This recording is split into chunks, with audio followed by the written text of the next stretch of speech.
Hey, it's Don, the Auction Professor. Today I wanted to get real about some things here. A lot of people ask me the same question over and over and over again, so I thought I would address a couple of those questions today to just put this out there. I think this is an important issue. Some of these questions seem to be on people's minds, so I thought I would shout it out. The biggest one is, how long did it take you to get to have so many listings up? You know, I mean, how can you do that? How is it possible? You know, it's possible because we've done this for 6 years straight. Nothing else but eBay for 4 of those years. The last 2 we've added on Amazon, Discogs, and some other areas. But again, it takes time. This is not an easy business. This is not an easy thing to do. It takes a ton of research. So not only are you sourcing and then listing, but you've got to research. And on top of all of that, then you've got to do your financial aspects, your banking, your supplies. I mean, there's a lot to this. Again, time is the biggest thing. Yes, you can't get a ton of things up in the same year or in a week unless you've got help too. So keep that in mind as well. We have employees. Most people do not have employees. We have quite a few. There's 8 of us working here to cover every aspect of what we do.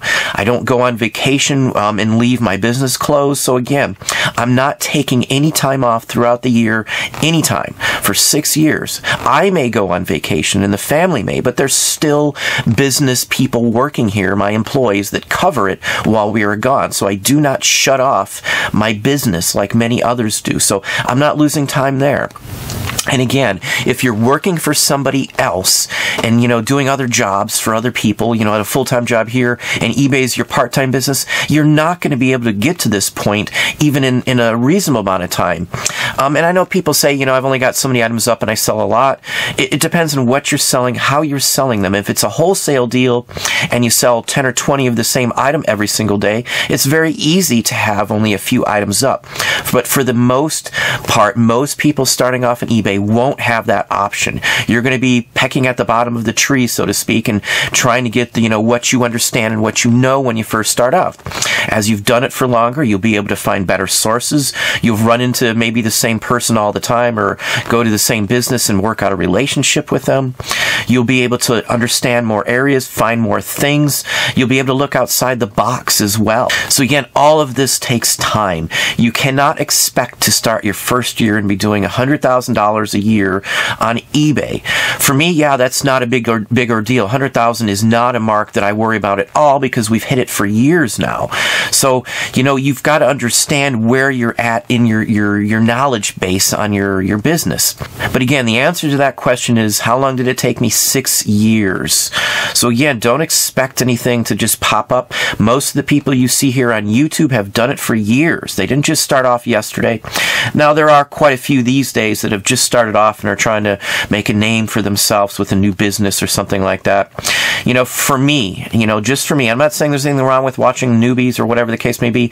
I know what I am doing. I've done it for a long time. Besides the 6 years we have done eBay full-time, we've been on eBay since eBay was first called eBay, the very first year they were. So, you know, I've got a good grasp and understanding on the entire market, because again, we've done it for more than 2 decades totally. And as I said, 6 years full-time. So, you know, hopefully that answers some questions on that, because I get that question constantly. 3 times just today, you know, with comments on, you know, nothing wrong with the comments. I'm happy to see all the comments and questions. But, you know, it takes time. There's nothing you can do that's going to just flip you with money the next day or even the next year. It takes you time to build up your listings. Unless you have some big, huge luck or some inside source where you can get wholesale or some form of retail arbitrage that'll just get you a ton of money. But again, the competition is there across the board. And through these last 6 years, things change as well. The other question is, I get people telling me, you know, eBay's screwing us. They're taking our money. They're doing this. They're not advertising my listings, or they're not doing this, or they're not doing that. And I've talked about this before, too. That's the number 2 question I get, that eBay's trying to screw us. What do you say about that? Well, it's not the case. There's so many other factors in this.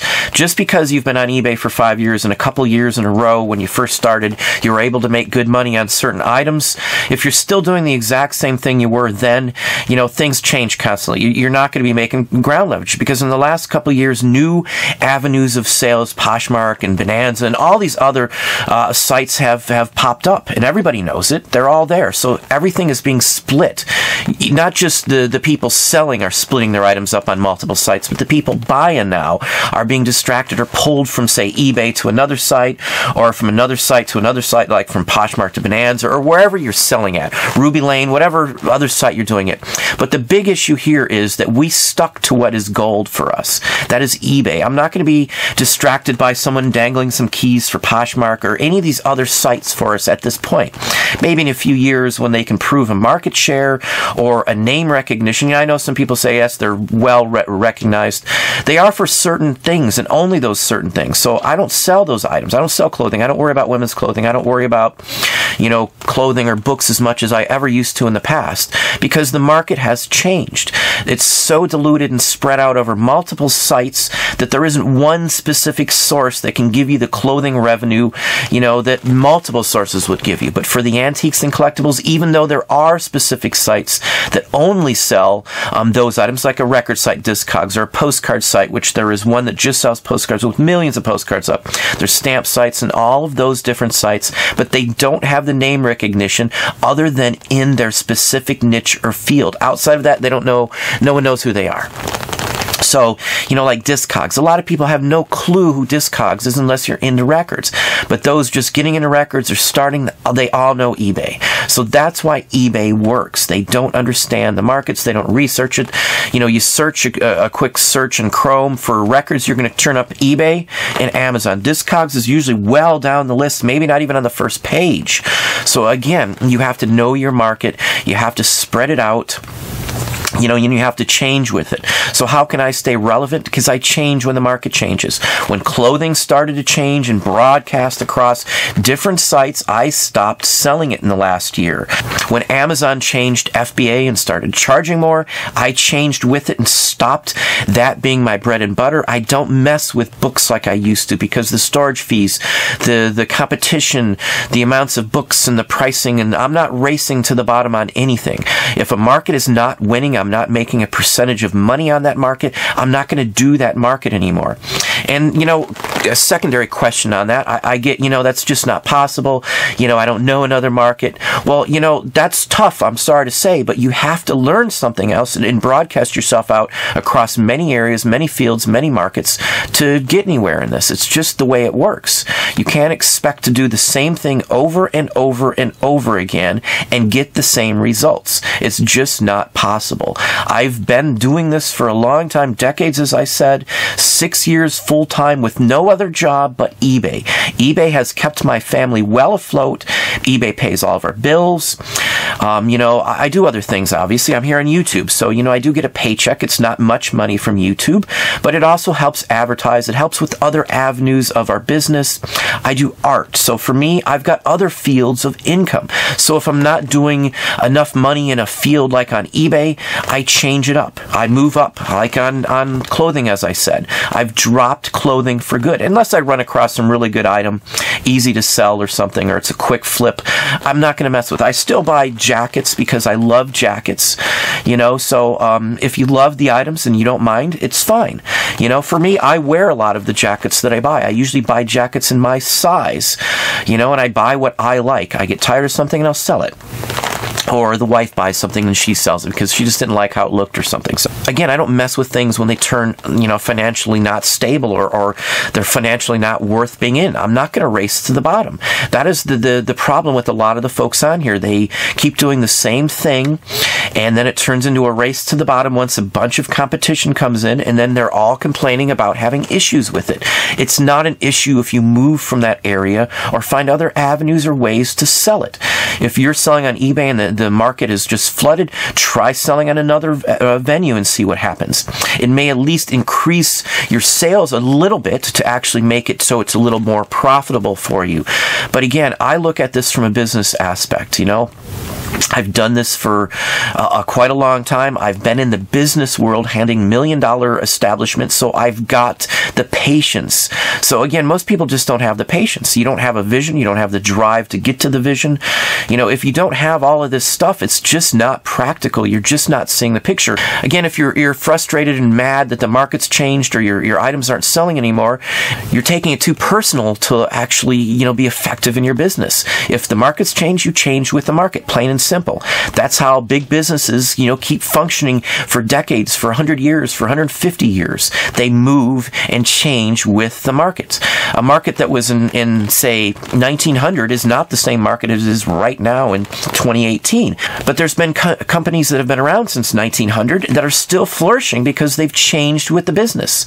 You know, so again, don't expect to get the same results every single year. So for those of you who've done eBay for 5, 10, 15, 20 years, and you're just not seeing the sales like you used to, or now you're listing twice as much to keep the same sales you had 2 or 3 years ago, you're not changing with the market. All you're doing is listing more of the same items that aren't selling as much, or you're pricing wrong, or you're on the wrong platform. Now, I've said this before. We sell, let's give you an example. For 78 records, I sell more of those for a higher price across the board on Amazon than I do on eBay any day of the week. It's just a given. I never knew that would work that way. I never had a clue. I just thought it would be a little extra income throwing records up on Amazon. But now, records on Amazon sell much better, and I can list them sometimes for 30 or 40% more on Amazon than I do on eBay. Part of that is there is obviously you pay higher fees on Amazon for items like that than you would on eBay. But again, I mark them up higher. There's more of a market for them. People internationally buy.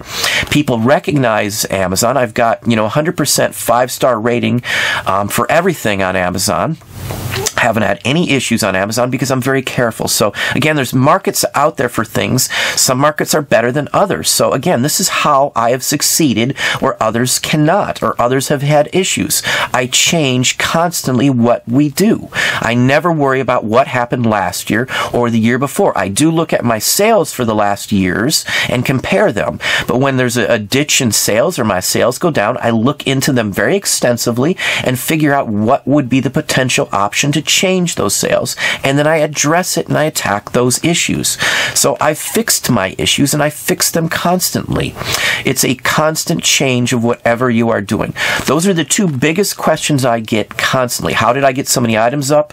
You know, how long does it take to get successful in that same question?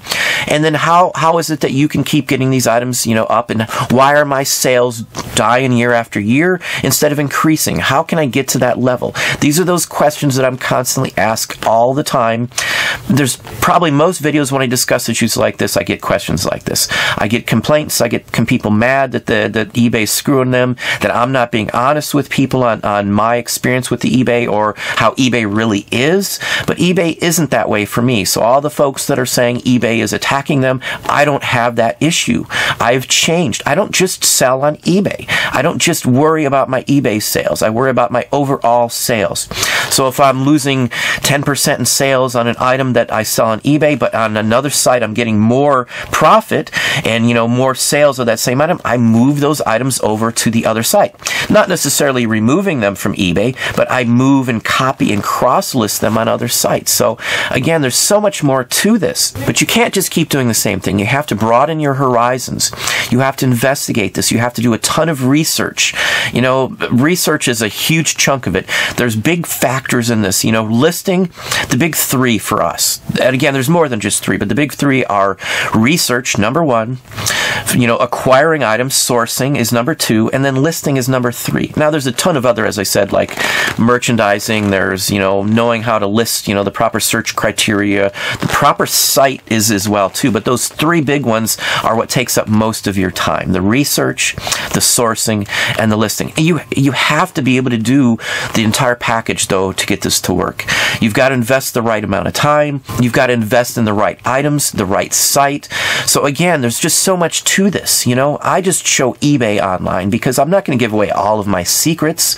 I can't do that. I can't flood my markets as well, too. So again, there's so many other options. But there's other people who have now, you know, caught on to how to do this and to, you know, fluctuate their categories, fluctuate their markets, fluctuate the sites they're on. There's just no way around it anymore. But you just can't expect to do the same thing on the same site year after year and expect better and better results, or even the same results. But that's what I have for you today. Hopefully that gives you some real good thoughts and ideas on that. If you enjoyed the video, please hit the like button down below. You can also hit the bell icon to be notified when we post new content. Subscribe and tell a friend.